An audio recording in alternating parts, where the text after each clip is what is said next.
The next inductee, of course, is Boris Spremo, and I'd like to invite up to introduce him properly is Peter Robertson.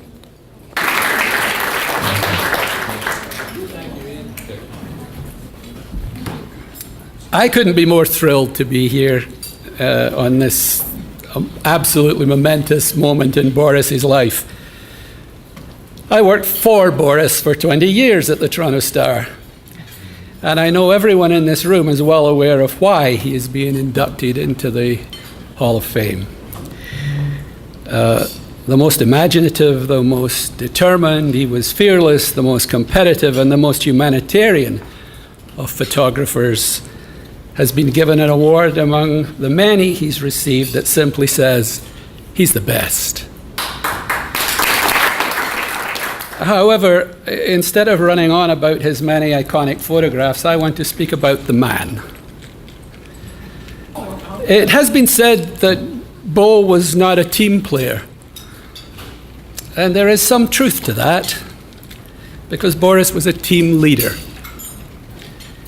He made all his graphic colleagues at the Star better. His example of hard work paying off was contagious. Everyone was out to emulate Boris.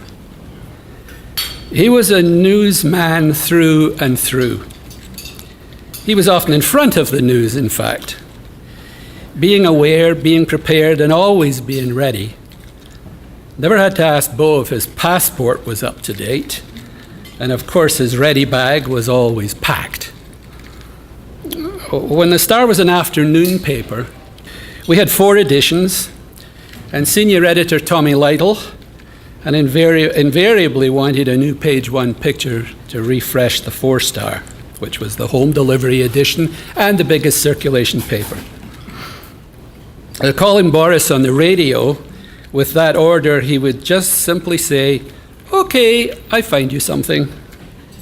And of course, he always did. His secret was constantly looking for city changes as he went from assignment to assignment, pictures he didn't have time to stop for, but that he stored away in his head and, when was asked, could just produce them out of a hat. What he doesn't know, of course, is how much we all appreciated that consistency. It was amazing that this man continually, time after time, came back with pictures that would make you hold your breath. You've seen some of them up there tonight. When the Toronto Dominion Centre was being built, he stood on one of the corners of these final pillars, and you're looking at a photograph of the steel worker doing the same thing. And if you think about where Boris was, you can really understand. He just didn't have any fear. He found Margaret Trudeau in Boston when she fled Ottawa. "For God's sake, Boris, how did you ever find me here?" she asked. And Margaret, he said, "You go to moon, I find you."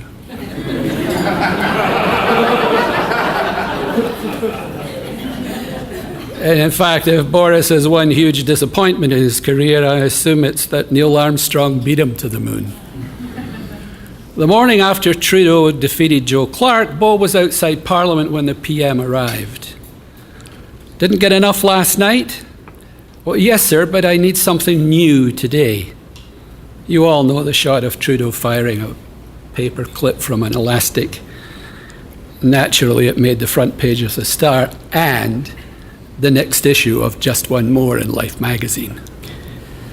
Boris worked hard every day, even on his own time. His shot of Ethel Kennedy, which I believe is also in that collection, laying a flower on Bobby Kennedy's grave, was again the result of just imagination and sheer determination. After all the press had left, he was still shuffling around among the public. When Ethel arrived, and as it happened, it was the last half frame on his film. So if you think about luck, maybe he had some of that too. Over the years, Boris and I have had a lot of interesting experiences. but he always peppered me with demand notes. What you don't know, Boris, is I kept them.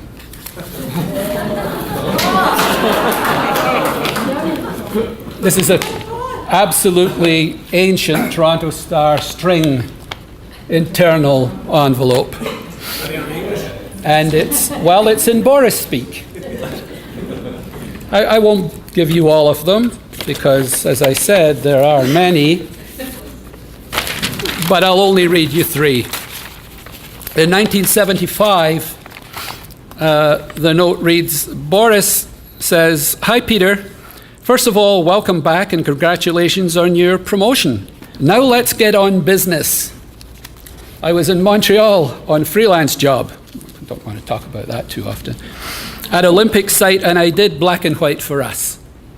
Have good look, because we can have nice weekend pics layout on the papers. See you later. This is my selection." So I'm the photo editor, but he's already decided which pictures are going in the paper. Fair enough, I did work for him. Boris, you were so special. You made us all so proud. And this honor makes me really proud to say, you're my friend, you're my colleague. And it's kind of hard to sum up this career. Perhaps his star readers said it best when they often got his name wrong. We want Mr. Spremo to talk to our camera club, and he usually obliged. So here's to Mr. Spremo, well deserving of this honor tonight. Ladies and gentlemen, my friend Boris Spremo.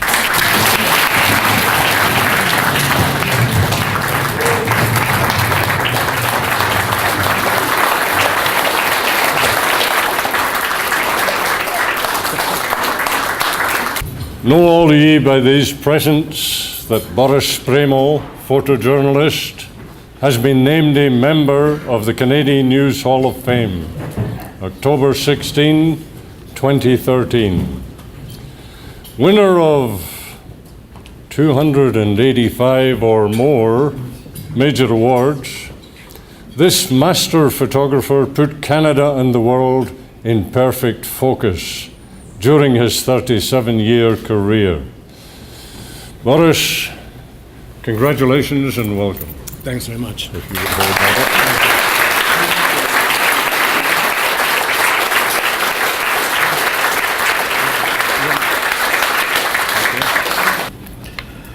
up. Ladies and gentlemen, friends, and my family, they're all here. I'm going to introduce them later on. It is great pleasure and honor to be standing here tonight and to get inducted to News Hall of Fame and join the list of the other famous names in Canadian journalism. I was surprised and humbled to receive this award, and it's something I will cherish all my life.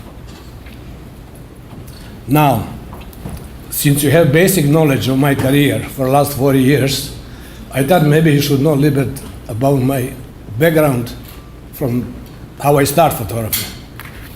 After Second World War, 1944, I was 10 years old, and I lost my mother and sister. And I was just left on the street, and I was raised by the aunts and uncles and friends. Sorry about that, I'm a little bit emotional. One day, my cousin was working in his darkroom. He was kind of good amateur photographer, and he's making prints for his high school yearbook.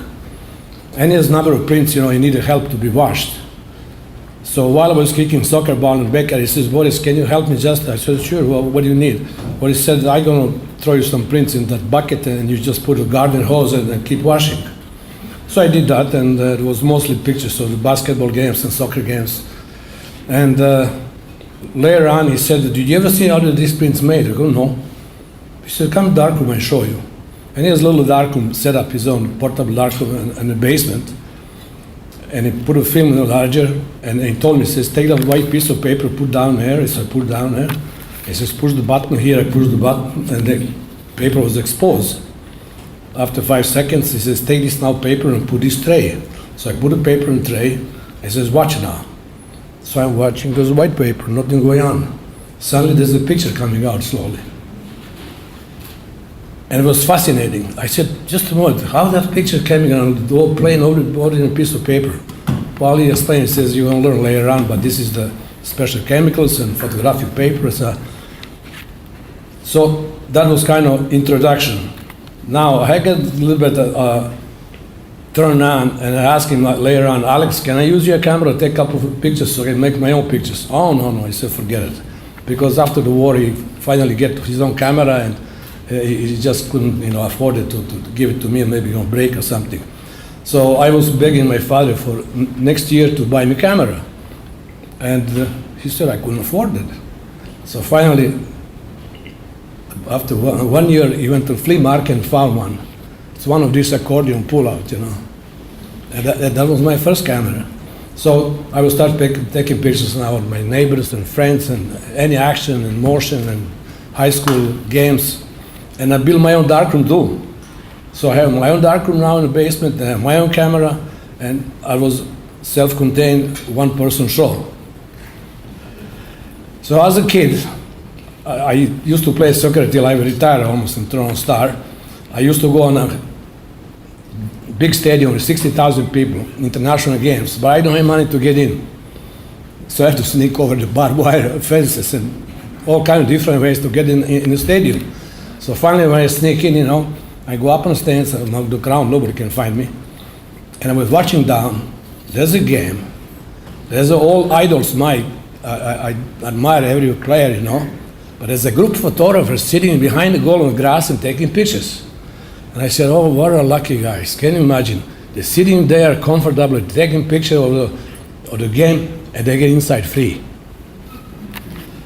Well, that moment came in my career too. 1986, I was sent to do World Soccer Cup in Mexico. And I was sitting at Azteca Stadium, 110,000 people behind the goal on the grass, and I get inside the free.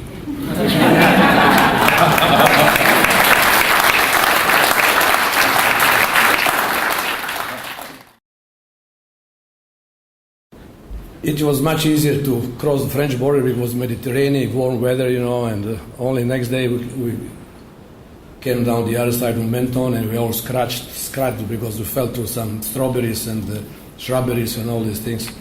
And we got enough money just to buy ticket to Marseille. From Marseille, we're going to get somehow to Paris. Well, while we were riding bus driver noticed with all people in the bus, they're tourists, nicely dressed, everybody happy. And two of us hiding behind the curtains and pretending we were sleeping just because we are all kind of beaten up. And he noticed on one stop when everybody stopped to have a drink, he went on the telephone, and he probably phoned the police. As soon as the bus pulled over, there was a police car behind, stopped the bus, get inside, go straight to us, says passports. We got nothing. Okay, handcuffs, let's go. So they took us to jail. That was Monaco police. And this is the first time I spent one night in the Monaco jail, and that was the first time I ate banana in my life. I saw banana in movies, but I never ate it actually. We went to Salvation Army, and we told them we just came out of jail with the money. Oh, so no problem, So we spent a couple of nights there, and after 2 days, one of the Salvation Army officers came over, and he said, we know one Yugoslavian guy who is quite a good businessman here. He's got a dairy products factory, and he's usually helping refugees. So he drove us to that person I've never seen in my life. He never saw us in his life, and said, okay, boys, I buy you 2 tickets for bus for Paris, and if you ever remember me, I'll let you see my money back. I said, no problem. Came to Paris, and we have just enough of the pocket money. But he told us, when you get to Paris, go to Red Cross. So we went to Red Cross, and I spent there 2 weeks in Red Cross, and they gave me a job to work in a Citroen factory. So I worked in Citroen for a couple of months on assembly line, and through the conversation, through some people, I found that they're photographers in Paris on the streets taking pictures of tourists. I said, Jesus, this is just perfect. So I found the company, and he said, okay, kid, I give you a camera. Here's the 30 rolls of film and see what can you do. So I loaded up my little bag with 30 rolls of film and camera, and he told me, he says, for 1 roll, if I sell 3 pictures, I'm making money, you're gonna make money, it's all material paid. And one roll's got 36 pictures. I said, okay, I'll try. So I spent in Paris 2 years. Street photographer. I came to Canada finally. So I have a friend here in Toronto, and he said, well, listen, as long as you're here, it's fine. Now, get your job, don't worry. So I heard that Southern Ontario, they have a tobacco farm. So he said, you go on a farm, you know, and you got $13 a day and free food. So, again, 2 of us hit the road in Delhi, and we spent about a month and a half priming tobacco. I make about $360. I came to Toronto to buy the camera and start freelancing for all 3 papers, Star, Globe, and Telegram. So I went to soccer game one day, and just usually carry camera with me, and there's some kind of commotion, riot came out. But it was pretty good riot because police came over and put some people periwagon and handcuffs and all this. So I photographed all this, and I come back to my room. I was living with my roommate on the 3rd floor on Markham Street in Honest State Village. And I told him, oh, he says, listen, what time is it? 7 o'clock. Globe and Mail is morning paper. Maybe you should go Globe and Mail, you know, and offer them.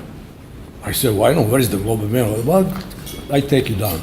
So we went to the Globe and Mail. They developed film, they look at the pictures, and the sport editor was Jim Wypond. I never forget that moment. It was a big guy. He's rolling his cigar from one side of the mouth to another mouth. And he put hand on my shoulder. He says, hey, kid, this is good stuff. I'd like to see some more. They use 1 picture in front and 2 on the sport, and I get $20. $20. And my room was $9 a week. So I never missed soccer game again.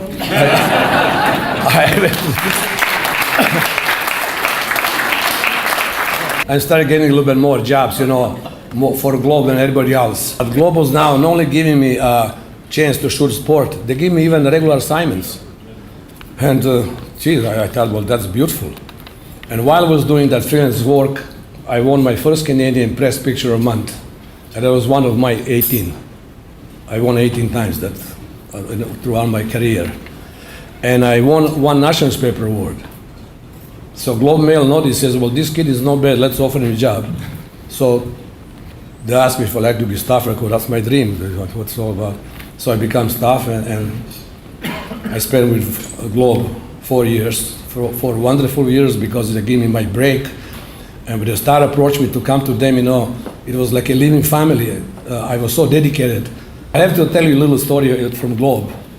While I was Globe, I won my gold medal, first prize world press competition in the world.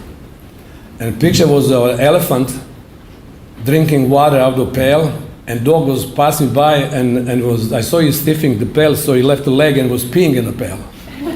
So I thought, it's just a funny picture, it's interesting, you know. So I rushed down to the office, developed my film, made a print, showed it to the editors. I says, Boris, no way, I can't use that, because, you know, people in the morning open the paper, they get disgusted, you know, with the picture.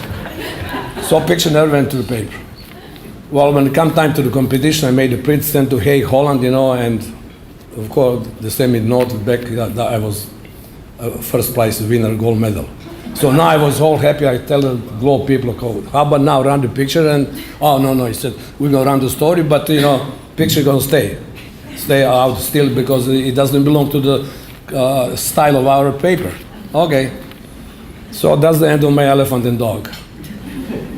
For 48 years, that picture was never published, and 2003, I was playing tennis in my club, and there's a gentleman there playing tennis, and through the conversation, I found he was editor of Globe and Mail, Ed Greenspan. And I said, oh, you're working for the Globe? I said, yeah, I'm some kind of editor there. I said, listen, I used to work for Globe, 1962, 66, and I tell him a story about the elephant.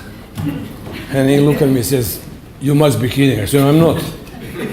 Boris, please, tomorrow email me a picture, and I'm going to take care of that. 3 days after, half a page picture of my elephant.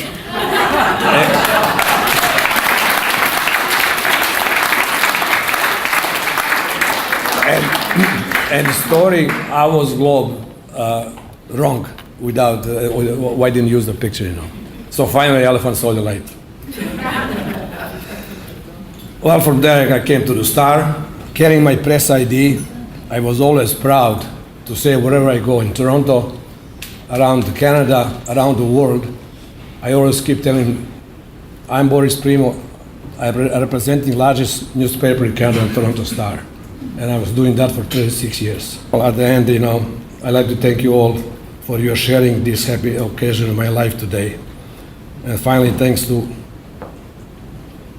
this great country, Canada, for giving me all dreams of my life.